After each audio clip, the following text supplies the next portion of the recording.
क्या पुर्तगाली स्पेशल रहे हैं, हर जगह हर कंपनियां रही हैं, समझ रहे हो ना, पूर्वी भी रही है, पश्चिमी भी रही है, लेकिन पहले किसने कहां पे फैक्ट्री स्थापित की इसकी बात हो रही है। तो अगर पूछा जाए कि सबसे पहले डचों ने अपनी फैक्ट्री कहां पे स्थापित की, आप क्या बोलोगे? अब वो भारत का क्या है,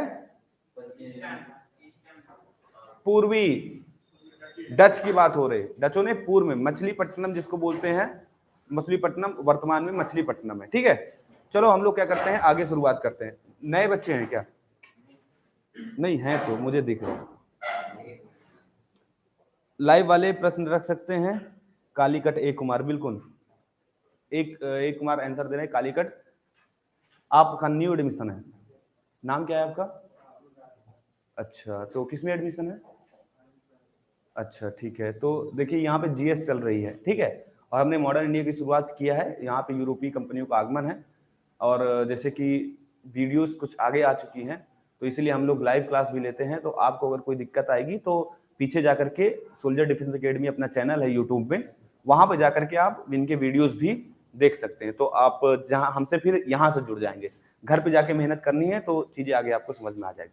हम लोग शुरू करते हैं ब्रिटिश के बारे में। ब्रिटिश कंपनी हमारे लिए बहुत इंपॉर्टेंट है, क्योंकि अब हम फ्यूचर में किसके बारे में जानेंगे, सिर्फ ब्रिटिश के बारे में। हमारा अब ब्रिटिश ही रहना है, क्योंकि लगभग 200 साल की गुलामी हम अपने आप के ऊपर मानते हैं कि 200 साल ब्रिटिशों ने हमारे ऊपर क्या किया, राज किया। आप 200 साल ही क्यों मानते हैं, हमको ये थोड़ा सा आज एक्सप्लेन कर दो तो बताओ, आखिर हम क्यों मानते हैं कि 200 साल ब्रिटिशों ने हमारे ऊपर राज किया? आप ये बताओ, किसी को कोई चीज क्लियर है क्यों हम मानते हैं कि 200 साल ही किया? लेकिन आप तो एक चीज नोटिस करो, तो ब्रिटिश कब आ जा रहे हैं? 1608 में। भारत में तो 1608 में आ जा रहे हैं ना, और जा कब रहे हैं? मैं एक मोटा मोटी एग्जांपल ले रहा हूं सर, अगर आप दोनों को काउंट करो तो कितना निकल के आएगा? 350 के ऊपर ही है, ठीक है ना। अब यहाँ पे जोड़ घटाना नहीं करने बैठे, एक मोटा मोटी ले रहे हैं, ठीक है, 350 के ऊपर ही है। लेकिन आप क्यों बोल रहे हैं ये कि सिर्फ 200 साल हमारे ऊपर ब्रिटिशों ने शासन किया? सबके मुंह से आप यही सुनोगे ना कि 200 साल की गुलामी के बाद हम आजाद हुए, 200 साल हमारे ऊपर ब्रिटिशों ने गुलामी की। आप ऐसा क्यों बोलते हैं बताओ?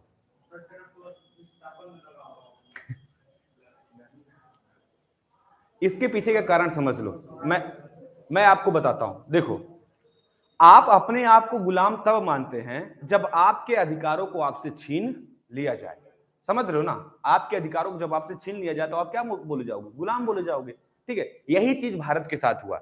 ये शुरू में आते तो हैं तो क्या बन के आए थे? व्यापारिक कंपनी। ये क्या बन के आते हैं आपके यहाँ? अंग्रेज। एक व्यापारिक कंपनी थी ना, व्यापार करने के लिए आई थी ना। आपके यहाँ जब आई थी ये तो व्यापार करने आई थी, लेकिन बाद में क्या होता है? बाद में एक युद्ध होता है, नाम उसका 1757 का युद्ध, जिसको हम बोलते हैं प्लासी। हाँ, बैटल ऑफ प्लासी बोलते हैं, प्लासी का युद्ध, ठीक है ना। तो प्लासी का युद्ध क्या था? प्लासी के युद्ध में ये ब्रिटिश कंपनी जो व्यापारिक कंपनी थी, अब किसमें परिवर्तित होना शुरू हो जाएगी? राजनीतिक कंपनी के रूप में, जो भारत की राजनीति में क्या शुरू कर देगी? हस्तक्षेप करना शुरू कर देगी, ठीक है ना। तो अब एक चीज आप यहां से काउंट करो, आप 1757 से और 1947, अब कितना ईयर आपको निकल के आ रहा है? 190, मतलब लगभग 200 साल, लगभग 200 साल ना। तो इसलिए आप बोलते हो कि 200 साल की गुलामी। ये प्लासी का युद्ध, प्लासी के युद्ध में पहली बार ब्रिटिश कंपनी ने क्या किया? बंगाल पर विजय की और बंगाल के क्षेत्रों की दीवानी प्राप्त कर ली, समझ रहे हो ना। और जब दीवानी प्राप्त कर ली तो अब इनका राजनीतिक विस्तार भारत के अंदर हुआ, और जब राजनीतिक विस्तार आपका होगा तो आप किसी के ऊपर क्या कर रहे हैं? अधिकार जमा रहे हैं, अपना क्षेत्र फैला रहे हैं। तो हम इसलिए बोलते हैं कि ब्रिटिशों ने 200 साल की गुलामी की, ना कि 400 साल की, ना कि 350 साल की। समझ रहे ना बात को?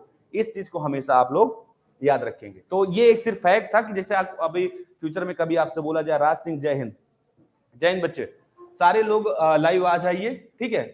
तो बाकी बातें आप पढ़िए। देखिए मेरे हिसाब से क्या है ना, कि मैं एक चीज नोटिस किया हूं, एक चीज जाना हूं, लोग यहाँ पे मुझसे क्लास में क्या उम्मीद लगा के आते हैं ना, कि यहाँ पे मुझे थोड़ा सा मस्खरी मिल जाए, थोड़ा सा मजाक मिल जाए, सारी चीजें तो मिलेगी मिलेगी, लेकिन उस लेवल की आपको मैं नहीं कर पाऊंगा। मैं किसी का कटाक्ष नहीं कर रहा हूं। लोग दूसरे को बोलते हैं, जैसे आप सोच रहे हो कि खान सर की तरह भी मैं भी पढ़ाना शुरू कर दूं, तो मुझसे नहीं हो पाएगा, वो चीज मैं नहीं कर पाऊंगा। रियलिटी तो यही है। देखो, इसलिए क्योंकि अभी अभी आप देखो, मैं किसी की बुराई नहीं कर रहा हूं, किसी भी कहीं पे भी कुछ भी चीज पे। खान सर का एक अपना वैल्यू है, एक अपनी चीज है, वो ठीक है ना, जो भी है उनका। मेरे कहने का मतलब होता है हर टीचर का अपना एक्सटेंट अलग होता है, हर तरीके अलग होते हैं। मैं मजाक करूंगा अभी तो सीमित मजाक पे सीमित हो जाऊंगा, मैं किसी को लिपस्टिक या लाली ऐसी बातें बोलना मुझे पसंद नहीं आती, सीधी सी बात है यार। मेरे साथ क्या है कि मेरे यहाँ आप भले अगर आप एक मंच पे जो ऑनलाइन मंच है उस पे खड़े होकर आप कोई भी बात बोलते हो तो आपके विचार होते हैं, बाद में भले आप उसको जस्टिफाई करने का प्रयास करो, समझ रहे हो ना, बाद में आप भले उसको जस्टिफाई करने का प्रयास करो कि यार हमने ऐसा नहीं किया।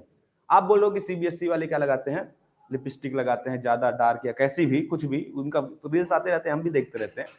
तो अब भाई ये तो किसी एक स्पेशल, पहली बात तो स्पेशल बोर्ड के ऊपर उंगली है, और दूसरी बात स्पेशल किसी लड़की के ऊपर। आप कैसे जस्टिफाई कर रहे हैं कि ज्यादा मेकअप करने वाली लड़की खराब ही होती है या पढ़ने लिखने में अच्छी नहीं होती है? आप तो यही जस्टिफाई करना चाह रहे हैं ना, करना चाह रहे हैं कि नहीं बताइए आप? तो भाई हमारे अनुसार क्या बात है ना कि जिसका जो भी इच्छा आप करिए, हम मजाक करेंगे ऐसा कि किसी एक विशेष व्यक्ति का ये चीजें बुरी न लगे। कुछ लोग क्या, देखो लड़कों को चाहिए मजा, लड़कों को मजा क्या चाहिए, आप थोड़ी सी लड़कियों की बुराई कर दो, ठीक है ना, बस वो हंसना शुरू कर देंगे, उनको बस इतना ही चाहिए। सही बता रहा हूं, लेकिन बुराई ऐसी होनी चाहिए जिससे कि उनके भावनाओं को ठेस ना पहुंचे, ऐसी बुराई हो तब अच्छा लगता है कि हाँ इनके अंदर ये कमियां हैं, और कमियां हैं तो इनको सुधारा जा सकता है। समझ रहे बात को? तो मेरी क्लास में आपको थोड़ा गंभीर होना पड़ेगा। गंभीर का मतलब मैं ऐसा नहीं कि मैं एकदम बहुत गंभीर व्यक्ति हूं, आपको बताया कि मैं मजाक करता हूं, ठीक है, लेकिन मेरे मजाक की सीमा एक होती है, लिमिटेड मजाक होता है वहां, तो वहीं पे होगा, वहीं तक, ठीक है। संजय पटेल, जय हिंद, जय हिंद बच्चे, ठीक है, इस चीज को याद रखिए। चलो, हम लोग कल जब डिस्कशन कर रहे तो हमने बात किया था जब ब्रिटिश कंपनी की स्थापना की, तो वहां पे हमने ये देखा भाई कि 1599 या समथिंग 1600 में क्या होता है, एक शेयर के थ्रू आप एक कंपनी का निर्माण हो जाता है। उनसे बोला जाता है, एलिजाबेथ से 15 साल का लाइसेंस लिया जाता है और बोला जाता है कि भैया जाइए आप क्या करिए, व्यापार करिए। पूर्व से व्यापार करने के लिए, भारत से व्यापार करने के लिए एक लाइसेंस प्रदान कर दिया जाता है। फिर वहां से कैप्टन हाकिंग्स के नेतृत्व में और हेक्टर नामक जहाज पे, किससे, हेक्टर नामक जहाज रहता है और कैप्टन हॉकिंग्स रहते हैं उसके कैप्टन। तो उनके साथ क्या होता है, जहाज आता है 1608 में चलता है, 1608 में यहाँ पे सूरत पे उतरता है। सूरत पे जब उतरता है तो हमने आपसे बताया था कि वहां पे थोड़ा सा उनका प्रतिरोध होता है। कौन करते हैं विरोध? पुर्तगाली ना, जो पुर्तगाली थे वो क्या करते हैं, उनका विरोध करते हैं, लेकिन किसी तरह वो उनको अनुमति देते थे जाओ। फिर वो अंदर आते हैं, अंदर आगरा में आते हैं, आगरा में मुलाकात होती है जहांगीर से, किसकी, कैप्टन हॉकिंग्स से। और कैप्टन हॉकिंग्स प्रभावित कर देता है किसको, जहांगीर को, और जहांगीर को प्रभावित कर देता है तो जहांगीर ने उसको बहुत चीजें, उसकी शादी भी करवाई, इंग्लिश खां की उपाधि दी, लगभग 400 का मनसब दिया, ठीक है ना। ये लेकिन आपको ये सब जानने की जरूरत नहीं है, लेकिन मैंने पॉइंट में सारी बातें मेंशन कर दी हैं, एक नोट्स में आ जाएगा आपके पास, आपको परेशान होने की जरूरत नहीं। तो ये बातें उसने की और एक अनुमति भी प्राप्त कर ली कि सूरत में क्या करे, एक फैक्ट्री की स्थापना कर ले। लेकिन जैसे अनुमति दी तो इसका विरोध कर दिया पुर्तगालियों ने, और वो फैक्ट्री उनकी चल नहीं पाई, फैक्ट्री क्या हो गई, बंद हो गई। और फिर उनको वापस कहां जाना पड़ा, दक्षिण भारत की तरफ। और दक्षिण भारत में वो एक जगह जिसका नाम है मछलीपट्टनम, जिसको वर्तमान में मछलीपट्टनम बोला जाता है, ठीक है ना। वहां पे उन्होंने अपनी पहली फैक्ट्री स्थापित की, और वो दक्षिण भारत में स्थापित होने वाली कैसी फैक्ट्री है, पहली। अगर आपसे प्रश्न पूछे कि ब्रिटिश कंपनी जो थी उसने दक्षिण भारत में अपनी पहली फैक्ट्री कहां पे स्थापित की, तो आप क्या नाम बताओगे, मछलीपट्टनम में। लेकिन आगे स्वाली का युद्ध होता है लगभग 1612 में, और 1612 में सूरत के पास ही एक क्षेत्र है, स्वाली गांव है, ठीक है, तो उसी पे समुद्र में लड़ाई होती है। तो वहां पे स्वाली का युद्ध होता है। स्वाली का युद्ध होता है किनके किनके बीच, ब्रिटिश और पुर्तगीज के बीच। तो उसने क्या किया, ब्रिटिशों ने पुर्तगालियों को हरा दिया, और जब हरा दिया तो इस हार को देखा किसने, जहांगीर ने। और इस हार को देखने के बाद जहांगीर को बड़ा बड़ा बड़ा अच्छा लगा, बड़ा प्रभाव पड़ा उसका। तो उसने अंग्रेजों को बोला कि ठीक है हम आपसे प्रभावित है, आप क्या करिए, एक कंपनी सूरत में जो अस्थायी थी जिसको हमने बंद करवा दिया था, बोला आप इसको क्या करो, फिर से खोल लो।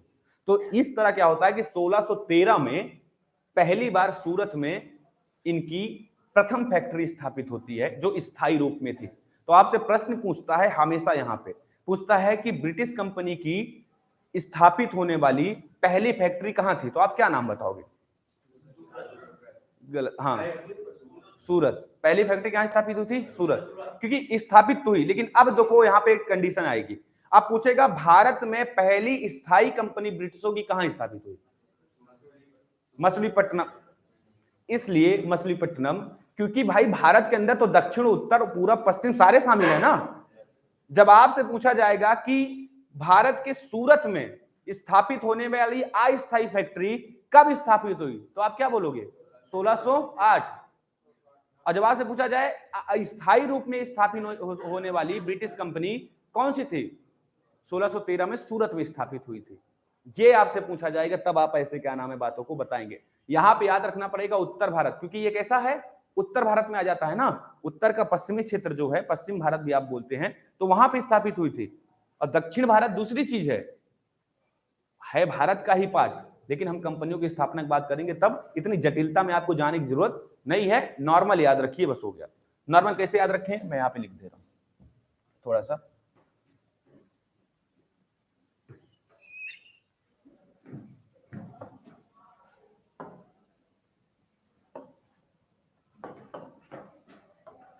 देखो सबसे पहले 1608 में सूरत है ना अस्थायी,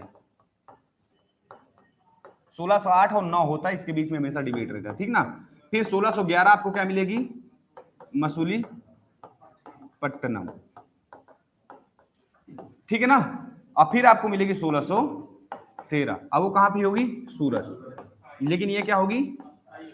स्थायी हो जाएगी, ठीक है। और इसके बीच में क्या होता है? 1612 में एक युद्ध होता है जिसका नाम क्या था?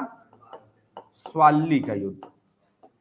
स्वाली का युद्ध। और युद्ध किसके किसके मध्य होता है? ब्रिटिश और पुर्तगीज। देखो हम लोग यहां पे आएंगे, ठीक है। अभी पीपीटी में भी चलते हैं, पीपीटी भी पढ़ के आपको बताऊंगा, लेकिन मेरी आदत आप समझते हो, मैं पहले क्या करता हूं आपको एक्सप्लेन कर लेता हूं, तब पीपीटी पे चलते हैं तो ज्यादा सही रहता है, ठीक है। तो अब देखो यहां तक तो होगी, इनकी पहली फैक्ट्री स्थापित हो गई, स्वाली का युद्ध, ठीक है ना। अब देखो यहां पे क्या होगा, हाँ हम लोग एक्सप्लेन कर रहे थे। 1600 में जब कंपनी स्थापित हुई तो 15 साल का लाइसेंस दिया था किसने? एलिजाबेथ प्रथम ने, कि आप जाइए 15 साल व्यापार करिए। लेकिन एलिजाबेथ क्या होती हैं? हट जाती हैं और ब्रिटेन के प्रधानमंत्री नए बनते हैं जिनका नाम था जेम्स। क्या नाम था? जेम्स। जेम्स प्रथम नाम था उनका। वो क्या बनते हैं? वो बनते हैं, ठीक है। अब उनके साथ क्या हुई कंडीशन कि भाई उन्होंने 1609 में कंपनी को अनिश्चित काल के लिए क्या दे दिया? व्यापार करने की अनुमति दे दी, कि कंपनी अब क्या करे? अनिश्चित काल के लिए व्यापार करे। कोई 15 साल वाला जो बाउंडेशन था वो हट गया, ठीक है। वो क्या हो गया? हट गया। सूरत में सर, हाँ बिल्कुल बिल्कुल संजय, सूरत में हुई थी, ठीक है। और वीडियो को आप लोग लाइक कर दीजिए, शेयर कर दीजिए, ताकि सारे बच्चे क्या हो सके ना कि इससे जुड़ सके। मैं भी एक बार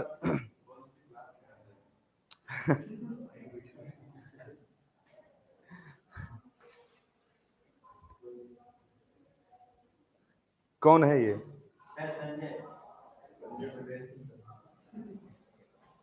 चलिए ठीक है, आगे चलते हैं। हाँ तो क्या था? उन्होंने अनिश्चित काल के लिए क्या दे दी? अनुमति दे दी, ठीक। लेकिन यहां पे आपसे प्रश्न क्या पूछेगा? प्रश्न आपसे पूछेगा कि सबसे पहले यूरोपी कौन आया था? कैप्टन हॉकिंस, जो कंपनी के थ्रू आप आया था। किस जहाज से आया था? हेक्टर जहाज से आया था। फिर आपसे प्रश्न पूछेगा कि जेम्स का जो शासक था ये, इसके ही टाइम पे क्या होता है कि 1615 में होता क्या है कि इसने एक व्यक्ति को भेजा। उस व्यक्ति का नाम था सर टॉमस मुनरो। क्या नाम था? सब टॉमस रो। सब टॉमस रो। सब टॉमस रो को क्या करता है? ये भेजता है। और जेम्स के द्वारा भेजा गया क्या था? ये पहला व्यक्ति था जो सरकारी व्यक्ति था, जो राजा के द्वारा भेजा गया था। कैप्टन हॉकिंस तो कंपनी के साथ आता है, कंपनी की बात को लेके आता है, समझ रहे हो ना बात को। लेकिन ये जेम्स के द्वारा भेजा गया पहला वो था। तो 1615 में होता है कि वो आता है। और आता किस लिए है? कि भाई हम भी क्या करें, थोड़ा सा अनुमति प्राप्त करें और विस्तार करें कंपनी का, कि और जगहों पे मांग सके क्या? व्यापार करने के लिए जगह है, कि भाई और जगह पे हम व्यापार करना चाहते हैं, ऐसा। इस अनुमति के लिए लगभग 3 साल तक ये रहता है, उसके बाद ये वापस चल। Thomas Roe, sir Thomas Roe आता है, ठीक है ना। हाँ अब आगे देखो, अब आगे जब आप बढ़ोगे तो धीरे धीरे कंपनी का होगा विस्तार पूरे भारत के अंदर। तो 1632 में, 1633 में, सॉरी 1633, 1633, 1639, 1651, ये 3 घटनाएं आपको याद रखनी। पूछो क्यों? क्योंकि 1633 की घटना ऐसी है कि एक जगह है जिसका नाम है उड़ीसा। क्या नाम है? उड़ीसा। उड़ीसा में एक जगह है जिसका नाम है बालासोर। क्या है? बालासोर। बालासोर जो उड़ीसा है वो भारत का पूर्वी क्षेत्र है। कैसा क्षेत्र है? भारत का पूर्वी क्षेत्र है, तट नहीं है, पूर्वी कैसा है? क्षेत्र है। तो भारत के पूर्वी क्षेत्र उड़ीसा में स्थापित होने वाली पहली फैक्ट्री थी बालासोर में, ब्रिटिशों की, जो कब स्थापित हुई? 1633 में। कब स्थापित हुई? 1633 में स्थापित होती है। ऐसे ही चंद्रगिरी है, मद्रास है, मद्रास में चंद्रगिरी है, ठीक है ना? तो चंद्रगिरी में भी इन्होंने फैक्ट्री स्थापित की। कब? 1639 में। 1639 में इन्होंने चंद्रगिरी पर क्या किया? चंद्रगिरी में एक फैक्ट्री स्थापित की, जो आगे चल के मद्रास इनकी एक प्रेसिडेंसी बनेगी। चंद्रगिरी इनका क्या हो जाएगा? एक मेन क्षेत्र हो जाएगा। तो चंद्रगिरी में इन्होंने 1639 में क्या की? एक फैक्ट्री की स्थापना की। और ये बंगाल में एक जगह है जिसका नाम है हुगली। क्या नाम है? हुगली। हाँ, हुगली क्या है? 1651 में हुगली में क्या करते हैं? इनकी फैक्ट्री स्थापित होती है। ठीक, ये कुछ फैक्ट्रियों का क्रम है जो आपको याद रखना पड़ेगा। अब आगे चलो, आगे बढ़ते हैं। अब देखो, ये इसलिए लिखा दिया कि अगर पेपर में आए भी तो आप लोग, देखो जरूरी नहीं कि पेपर में आ जाए, लेकिन मैंने इसलिए लिखा दिया कि ताकि आपसे छूटे ना। आ जाए तो आप लोग वो कर लीजिए। अभी पीपीटी में बातें अगर लिखी होंगी तो हम लोग आगे देख लेंगे। फिर आगे बात, घटना आती है 1660 की और 61 की।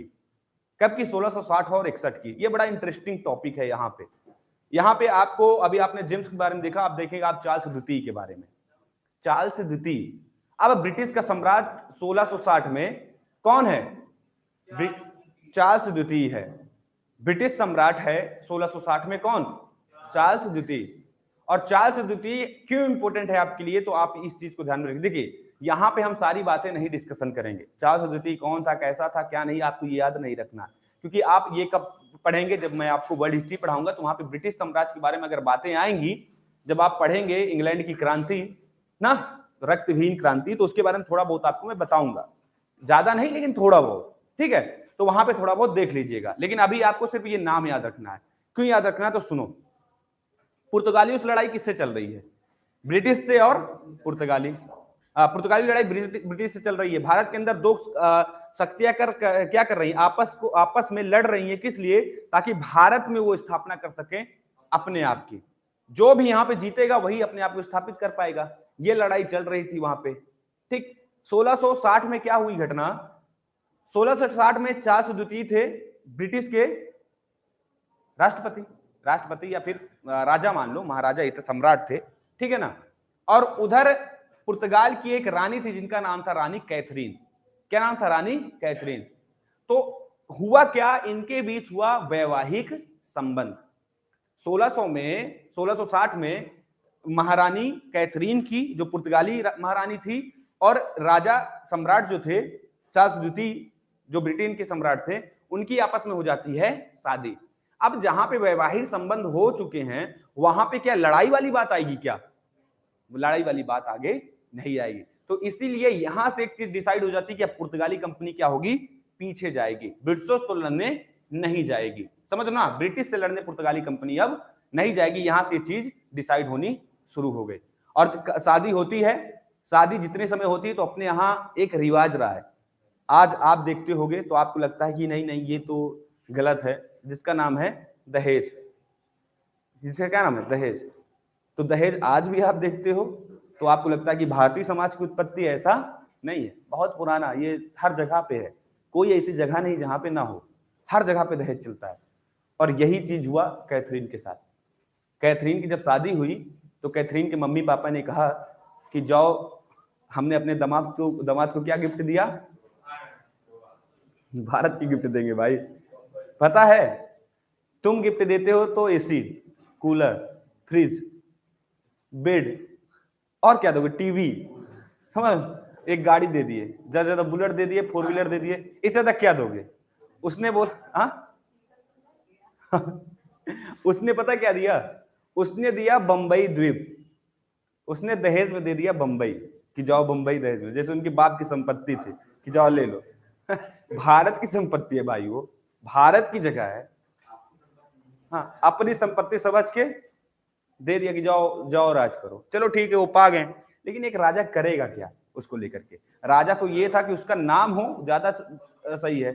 61 में पाते हैं बंबई को दहेज के रूप में। कौन पाता है? चार्ल्स द्वितीय। लेकिन घटना क्या घटती है कि 7 ही साल बाद उनका मन भर जाता है। अब पता नहीं उनका मन भर गया कि उनको कैथरीन से लड़ाई हो गई, किससे क्या हुआ पता नहीं, अपने दहेज से उब गए वो। अब बोले हमको दहेज नहीं चाहिए, और उस दहेज को उन्होंने वापस नहीं किया पुर्तगाली को। उन्होंने इस दहेज के क्या किया कि जो कंपनी थी उसको 10 पाउंड वार्षिक कर के रूप में लेना तय किया, और उसको बोल दिया कि जाओ तुम क्या करो, इसको ले लो। कंपनी को दे दिया दान में। भैया 10 पाउंड वार्षिक क्या होता है सोचो, 10 पाउंड सिर्फ, वो भी वर्ष में, एक साल में 10 पाउंड। और इसके लिए इतना लेकर के बोला कि इतना पहुंचा, क्योंकि भाई उन्होंने कहा कि फ्री में नहीं दे रहे हैं। पता लगा गुस्सा आ गई कैथरीन तो, कि फ्री में हमारा दिया हुआ हमारे पापा की संपत्ति आप दान में दे दिए। पता लगा मारने लगी, चार्ल्स को मूड खराब हो गया। क्योंकि भाई बचना पड़ता है ना, तो वहां पे दिक्कत हो गई। तो उन्होंने बोला कि नहीं ठीक है, तो 10 रुपए वर्ष में क्या हुआ, वार्षिक रूप में कर लेकर के कंपनी को बंबई को दान में दे दिया। तो बंबई क्या आ गई, ब्रिटिशों के कब्जे में आ गई। ठीक है, ऐसी फिर घटनाएं आगे चलती रही। फिर आप देखोगे 1700 में फोर्ट विलियम की स्थापना होती है। फिर आगे फिर घटना घटती है, 1706 आता है, 1707 आता है, जहां पे औरंगजेब की मृत्यु हो जाती है। 1688 घटना थी जहां पे हुगली से इनको भगाया जाता है। कौन भगाता है? कौन भगाता है? औरंगजेब। 1688 पहली घटना सुन लो, थोड़ा इंटरेस्टिंग है। होता क्या है कि ब्रिटिश धीरे धीरे क्षेत्र का विस्तार कर रहे थे, तो इनके अंदर आ गया घमंड, एरोगेंसी आ गई। सोचे कि यार हमसे बड़ा आदमी कौन हो सकता है, हम जहां भी चाहे वहां पे जीतेंगे, हमको कौन हराएगा। ये आपके साथ भी होता होगा कि हमको तो सारी चीजें आती है, हमको कौन हराएगा। पता लगा पेपर देने बैठ गए तो 10 क्वेश्चन में 3 ही साल में सारा जितना एटीट्यूड था सब जमीन पे धर गया। लेकिन तब भी आप एटीट्यूड बनाए रखते। अरे कोई नहीं, वो तो हमारा आज दिमाग खराब था, वो चावल सही से पका नहीं, इसलिए हमारा दिमाग खराब था। तो हम सोचे कि हटाओ, गुस्से में पेपर दिए थे। फिर दूसरे दिन दिए, 10 में 2 सही हुआ। तो अब आप जस्टिफाई क्या करेंगे, कहें वो कल के चावल वाली आज कसर निकली नहीं, इसीलिए कोई बात। फिर तीसरे दिन दिए, 10 में फिर 2 सही हुआ। फिर आप कहेंगे नहीं, ये जो 2 दिन से लगातार घटना घट रही है, इसका कारण था कि इसने हमारे मन को सही से पढ़ने नहीं दिया। अब रेस्ट लेके पढ़ते हैं। 3 दिन पढ़ा ही नहीं, चौथे दिन फिर टेस्ट देने बैठा, फिर 2 ही आया। कब तक ये चलेगा भाई? एक बार आया, बार बार क्या है, बार बार अपने आप को जस्टिफाई आप कर रहे हैं। आप मान लीजिए कि हमारे अंदर कमी रही है, हमने नहीं पढ़ा सही से, हमारा पेपर इसलिए सही से नहीं हो रहा, एक्सेप्ट कर लीजिए इस चीज को, तो आप बेहतर पढ़ना शुरू कर देंगे। लेकिन एरोगेंसी आपको ऐसा करने नहीं देगी, वो आपको रोकेगी।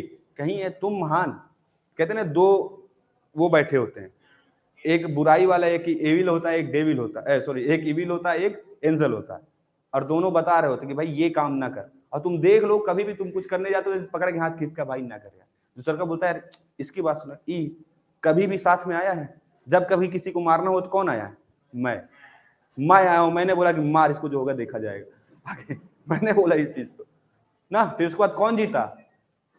फिर बोलेगा भाई मार के कहा, दूसरे एक जगह तो मारे, अकेला था और भूल गए जब 10 लोग मिलकर मारे थे, मत भिड़ो। मार भी तो खाए थे ना, तू बताएगा तो बोलेगा नहीं है, मत सुनो, जो होगा देखा जाए। दोनों मना कर रहे होते आपको, ठीक है। तो हमेशा एंजल वाले की सुनना। डेविल जब आप बोलेगा आपसे, इविल जब आपसे बोलेगा किसी चीज को, उस टाइम पे तो आपको बहुत अच्छा लगेगा कि नहीं अच्छी चीजें चल रही, जो भी है। बात क्या होती है ना कि 2 चीजें होती है, एक एक्सटेंट होती हैं और एक फ्यूचर में जाके प्रभाव डालती है।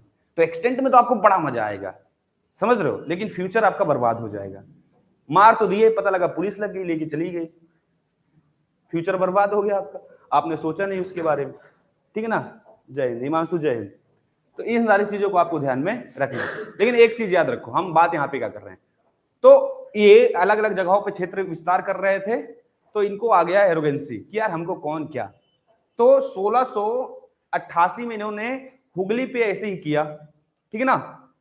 चिंसुरा वगैरह वाला क्षेत्र था, हुगली वाली क्षेत्र घटना थी, तो वहां पे ऐसा किया कि अब जबरदस्ती सारी चीजें करने लगे। और उस समय शासन किसका था? औरंगजेब का। ब्रिटिश साम्राज्य में, मुगल साम्राज्य में किसका शासन था? औरंगजेब का। और औरंगजेब के बारे में आपको एक चीज पता है कि औरंगजेब कैसा भी शासक हो, देखो मैं एक शासक के रूप में देख रहा हूं, उसको मुस्लिम के रूप में नहीं देख रहा हूं। तो यहाँ पे धर्म जाति से कोई मेरा लेना लादना नहीं है। एक हिस्ट्री का स्टूडेंट हमेशा आदमी की उपलब्धि नहीं, आदमी को उपलब्धियों पे उसकी बात करता है। अगर आप प्रजातंत्र पे जाएंगे, राजतंत्र पे जाएंगे, तो आपको एक चीज पता चलेगी कि जो जितना ज्यादा विजय किया वही महान। अशोक क्या थे? अशोक महान क्यों हुए बताओ? धम्म की नीति तो उन्होंने अपनाई, वो तो उनको महान बनाती ही है कि बहुत महान है, क्योंकि उन्होंने युद्ध छेड़ दिया और धम्म की नीति को अपना लिया। लेकिन उन्होंने क्या किया? उन्होंने बोला ना, अशोक भी एक लाइन बोलते हैं कि मैं, जो उसमें वो वाली लाइन है जो वो बोलता है, जिद्द मूवी थे, जिद्दी, काजल, अगर इस चौखट पे बारात आई तो बारात की जगह क्या उठेगी? अर्थी उठेगी, लाशें भी छा दूंगा वो दूसरी, और सबसे पहले अर्थी उसकी होगी जिसके सर पे सेहरा होगा। अब भूल जाना, ये मत भूलना कि इन हाथों ने हथियार चलाना छोड़े हैं, छोड़े हैं, भूला नहीं हूं। बोलता नहीं ये चीज, तो यही चीज अशोक भी बोलता है कि ये मत सोचना कि अशोक ने हथियार को छोड़ दिया है या चलाना भूल गया है। अशोक ने हथियार को सिर्फ साइड में रखा, ये रखा हुआ है। ये मैं इसलिए रखा हूं कि भाई मेरे ऊपर आक्रमण तो बिल्कुल नहीं करना, अगर करना तो अशोक हथियार उठा लेगा। समझ रहे हो ना? तो अशोक ने खुला चैलेंज दिया था कि मैंने हथियार चलाना छोड़े हैं, चलाना भूला नहीं हूं। या फिर वो बोलता है कि याद करो कलिंग, मैंने कलिंग को एकदम क्या कर दिया था? बर्बाद कर दिया था। कलिंग में उसने इतना ज्यादा तबाही मचाई थी कि कलिंग की तबाही को देख करके वो खुद ही अपने आप को परिवर्तित कर लिया कि भैया मतलब युद्ध में इतनी बड़ी घटना हो जाती है इस तरह। समझ रहे हो ना? तो ये तो औरंगजेब आप कैसे जस्टिफाई करोगे? किसी की महानता उसके विजय से भी होती है, ठीक है ना? तो औरंगजेब कुछ भी हो, लेकिन शासक अच्छा था, शासक अच्छा था। धार्मिक नीतियां उसकी खराब थी, ये चीजें मैं एक्सेप्ट करता हूं कि वो सिर्फ मुस्लिमों के बारे में ज्यादा सोचता था, हिंदुओं के बारे में नहीं सोचा। लेकिन विजय के रूप में पूरे साम्राज्य को, इतना बड़ा साम्राज्य को बांध के रखना, ये अच्छी बात थी उसकी। तो इन्होंने थोड़ा सा वो किया, तो ये गए और इनके कान पकड़ के इनको भगा दिए, बोले चलो निकलो यहाँ से। अब बेचारे रोते गाते भाग गए वहां से, और यहीं पे एक टापू था, कोई मुझे नाम नहीं याद आ रहा उसका, वहीं पे क्या की, वहीं पे शरण रख लिए। फिर सोचे कि ब्रिटिश, फिर सोचे कि यार अब कैसे करें, अब तो भगा दिया है, अब जब तक मुगल वो रहता तब तक इनको नहीं करना था बिल्कुल। लेकिन सोचे कि यार नहीं, अब तो घाटा लग जाएगा, इनको अपनी औकात पता चल रही है कि अभी तो हम मार खाएंगे, अगर हम लड़ने गए तो अभी हमको क्या होगा? मार खाएंगे, बहुत तेज मार खाएंगे। तो चलो ठीक है, वापस चले आए। फिर ये भाग के गए औरंगजेब के पास, और फिर हाथ और को नहीं बताया ना कि ये ब्रिटिश बहुत कूटनीतिज्ञ थे, गए सीधा पैर पे बिछा गए कि माफ करिए सरकार, जो हुआ हुआ, अब ऐसा कभी नहीं होगा, हम आपको ये गिफ्ट देते हैं, ऐसा ऐसा। तो उन्होंने कुछ गिफ्ट उफ्ट लिया और बोल दिया कि ठीक है जाओ, हमने तुमको माफ कर दिया। अगर उसी टाइम इनको भगा दिए होते तो आज ब्रिटिश भारत क्या होता? गुलामी नहीं हुआ होता, ठीक है ना? लेकिन फिर 1707 में होता क्या है कि 1707 में औरंगजेब की मृत्यु हो जाती है। और जब औरंगजेब की 1707 में मृत्यु हो गई, तो अब लड़ाई शुरू हो जाएगी ब्रिटिश मुगल साम्राज्य के अंदर। किस चीज की लड़ाई होगी? कि मैं गद्दी प्राप्त करूंगा, मैं गद्दी प्राप्त करूंगा। गद्दी की लड़ाई आपस में होने लगेगी, और इस गद्दी की लड़ाई में बीच में कौन घुसेगा? ब्रिटिश घुसेगा, उधर फ्रांसीसी, क्योंकि 1664 में स्थापना होती, 1667 में आ जाती है ब्रिटिश कंपनी, है ना, फ्रांसीसी कंपनी, तो वो भी बीच में घुसना शुरू कर देगी। ठीक, तो ऐसे अब धीरे धीरे अपना माहौल बनाना शुरू करें, क्योंकि अब मजबूत शासक नहीं बचेगा कोई। लेकिन होता क्या है, 1717 की घटना आती है, शासक रहता है फर्रुखसियर। शासक कौन रहता है? फर्रुखसियर। अब फर्रुखसियर की बेचारे की तबीयत खराब रहती है, उसको हो जाता है पीलिया, जॉन्डिस साइड हो जाता है, ठीक है ना, कोई बीमारी थी उसको ऐसे। अब वो ठीक नहीं हो रही थी कि कैसे ठीक हो, तो इसी को ठीक करने के लिए क्या, एक कोई दूसरी बीमारी थी, शायद पीलिया नहीं थी, लेकिन कोई भयंकर बीमारी थी जो ठीक नहीं हो रही थी, ठीक है। तो वो ठीक नहीं हो रही थी, तो ब्रिटिशों ने बोला कि ऐसा नहीं है, हमारे पास एक ऐसा डॉक्टर है जो क्या कर सकता है, आपकी तबीयत को ठीक कर सकता है। तो विलियम हैमिल्टन नाम का एक डॉक्टर था, डॉक्टर या जो भी आप बोल लो, उसको ब्रिटिश क्या करते हैं, मुगल दरबार में बोलते हैं, और फर्रुखसियर को जो एक गंभीर बीमारी थी उसका वो क्या कर देता है, इलाज कर देता है। और जब उस बीमारी के इलाज कर देता है फर्रुखसियर की बीमारी का, तो फर्रुखसियर हो जाता है इनसे खुश, बहुत ज्यादा खुश हो जाता है, और इनको दे देता है छूट किसमें छूट देता है? बंगाल में व्यापार करने का छूट मिल जाती है इनको, परमिट। कैसा परमिट? कि इनको एक फरमान मिलता है। फरमान में ये होता है कि आप इस चीज को दिखाइए और आपसे कर नहीं लिया जाएगा। अब ये छूट हो गई इनको, और इसी छूट ने इनको इतने ज्यादा बढ़ा दिया आगे, क्योंकि भाई आप पहले व्यापार करते थे, पैसा देते थे, रेवेन्यू आता था। अब वही पैसा आप नहीं देंगे, फ्री में व्यापार करेंगे, और उसी को उन्होंने दुष्प्रयोग भी किया। अब वो छूट को खुद प्रयोग करें तो ठीक है, लेकिन उन्होंने दूसरों को भी बांट दिया कि जाओ तुम भी करो, बस एक काम करना, ये दे तो रहे हैं, जैसे मुझे कोई छूट मिली मैं तुमको दे दूंगा, लोग 10 रुपए लो और 10 रुपए दो तुम भी ले लो, ऐसे बांटना शुरू कर। अब मैं पूरी क्लास में 10-10 रुपए लेके बांट दिया, तो 10-10 रुपए किसके पास आया? मेरे पास। और व्यापार सब क्या कर रहे हैं? फ्री। अब पहले क्या था? सिर्फ मुझे मिला था तो मैं अपना व्यापार करता, तो मैं रेवेन्यू नहीं देता, सम्राट के पास कोई दिक्कत नहीं थी। अभी आप लोग व्यापार कर रहे हैं, तो आप लोग जब व्यापार करेंगे तो आप लोग कर देंगे ना, सम्राट को कर देंगे ना। तो अब जब आप कर दे रहे हैं, लेकिन मैं कर से छूट, मुझे कर से छूट मिली हुई थी, लेकिन मुझे जो छूट वाला एक प्रमाण पत्र था वो मैंने आप सब में बांट दिया। वो पास था एक तरह से, परमिट जो थी मैंने आप सब में बांट दिया। अब आप सबके साथ क्या होगा कि आप लोग भी फ्री व्यापार करेंगे, लेकिन आप जो कर दे रहे थे, जो सम्राट के खजाने में जा रहा था, वो जाना बंद हो जाएगा। तो सम्राट तो कमजोर, किसी भी राज्य को चलाने के लिए अर्थ की जरूरत होती है। अर्थ मतलब सिर्फ इंग्लिश का हिंदी अर्थ नहीं होता या अंग्रेजी अर्थ, समझ लो, अर्थ पैसा भी होती है। अर्थव्यवस्था आप इसलिए बोलते हैं, अर्थ एक तरह से पैसा है, तो पैसा जरूरी है ना चलाने के लिए, तो धीरे धीरे कम होने लगेगा। इस तो पास का क्या होता है? दुरुपयोग शुरू कर देते हैं ये लोग। तो ऐसी घटना चलती रहती है, लेकिन एक घटना बहुत ज्यादा प्रभावित करती है, घटना है 1739 की। उस समय क्या होता है कि 1739 में भारत के ऊपर एक विदेशी शासक क्या करता है? आक्रमण, जिसका नाम था नादिर शाह। नादिर शाह क्या करता है? भारत के ऊपर आक्रमण करता है और मुगल सम्राटों को उठा उठा के पटकता है। सिर्फ मुगल सम्राट को नहीं, बल्कि भारत के अंदर जितने शासक रहते हैं सभी को बहुत बुरी तरीके से हराता है, और हराने के बाद वापस जाता है, लूट के हर चीज ले, तख्ते ताऊ से लेकर के अपना जो हीरा था, कोहिनूर जिसको आप बोलते हैं, उसको भी क्या करता है? यहां से लेके चला जाता है। अब देखो ये स्थिति कितनी भयावह है। इस चीज को देख कौन रहा है बैठ के? ब्रिटिश। कह रहा है कि हमको लगा कि तो बड़ा मजबूत है, क्योंकि एक बार तो हुगली से हमको भगाए थे, फिर इनको याद आया ना वो तो औरंगजेब था, ये कौन है? अब इनके यहाँ कमजोरी बहुत ज्यादा आ चुकी है, और इसी कमजोरी का फायदा वो देख रहे थे बैठ के, तो बोले अब हमको क्या करना है? हमको किसी ना किसी तरह से जीतना है, मुगल सम्राट को जीतना है। तो इन्होंने सोचा कि जीते कैसे? तो उनका जीतना इतना आसान नहीं होगा, क्योंकि सिर्फ अकेले, पहले तो शुरू में पुर्तगालियों से लड़ रहे थे, तो पुर्तगालियों से शादी करके इनकी कहानी खत्म हो गई पुर्तगालियों की। लेकिन अब आगे कौन आया? फ्रांसीसी आ गए तब तक। तो बोले कि पहले अपने घर वाले के हराओ, समझ रहे हो ना, पहले अपने घर वालों को हराओ, फिर बाहर वालों को हराएंगे हम। तो ये सोच के ये गया कि ठीक है, तो फ्रांसीसियों से इनका युद्ध शुरू हो जाएगा, और जिसको आप बोलते हैं कर्नाटक वार।